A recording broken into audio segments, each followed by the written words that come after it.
Hello and welcome back. Design number 14 for 2025 blanket. We are making 4 rounds for the design and 1 border round. Start with any color yarn you wish. That will be your main color yarn. I will start with purple right now, and you will make 1 round. That means you will make 4 clusters in your first round, separated by chain 2.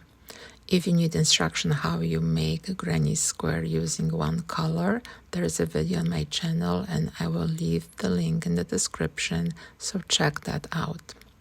We are done with round number 1 and now we will change color. This will be your contrasting color yarn. This is how I change color, but you can attach yarn any way you wish. Now we will make 1 round using only contrasting color yarn. So if we do not carry yarn around, we will pick up that yarn in the next number 3 round. So work around, and as you see, this is super easy pattern. In round number 3, we will be changing yarn color.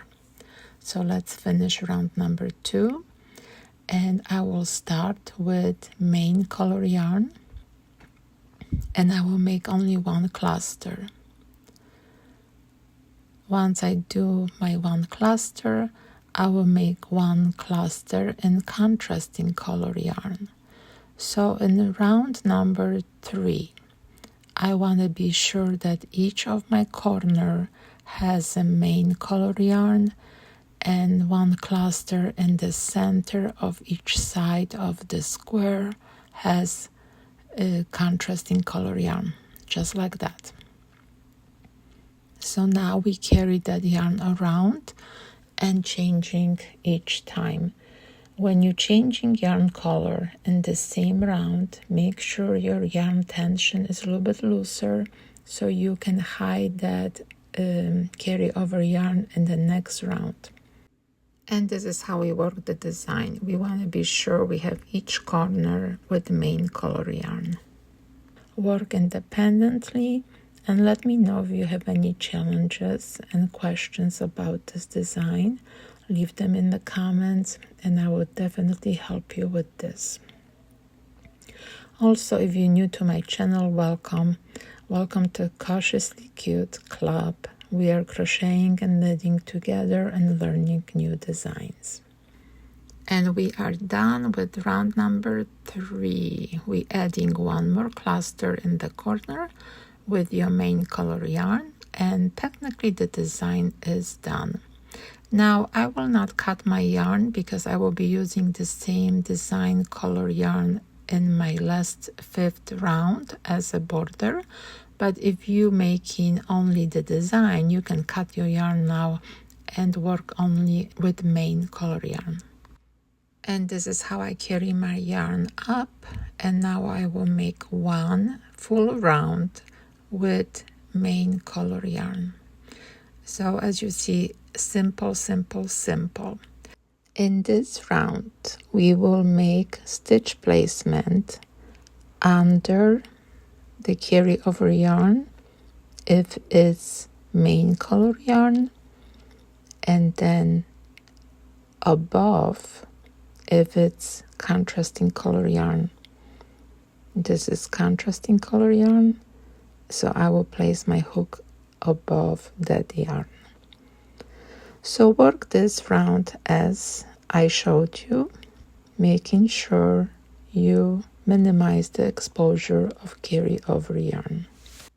Once again, I will go under and then here I will go over. So it's very simple, but that will allow you to minimize the exposure on the right side and also hide on the wrong side. Especially for blankets, you want to have 2 sides very pretty so you can use both of them.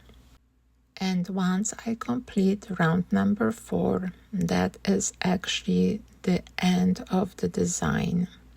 As I mentioned before, I will be adding 1 round of the border using contrasting color yarn. You can see the difference between the design and how the design look like with the border. Looks completely different. So it all depends how you want to incorporate this into your project. I will cut my yarn because I no longer need my main color yarn, and I will make one round with contrasting color yarn to show you the final design.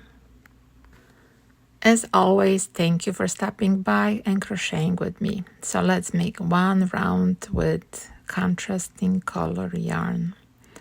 And again, this is super simple because we do not need to hide carry over yarn. So we're just making simple granny square stitch all around. Once I'm done with this round, I will cut the yarn and hide the ends. If you need more instruction how to make invisible connection when you hide the ends, I do have a video on my channel as well. Yay, we are done. Let's hide those ends and make this granny square super pretty. Let me know if you like the design without the border or with border. They both look pretty either way. Thank you for crocheting with me. I hope I will see you next time. Have a wonderful day.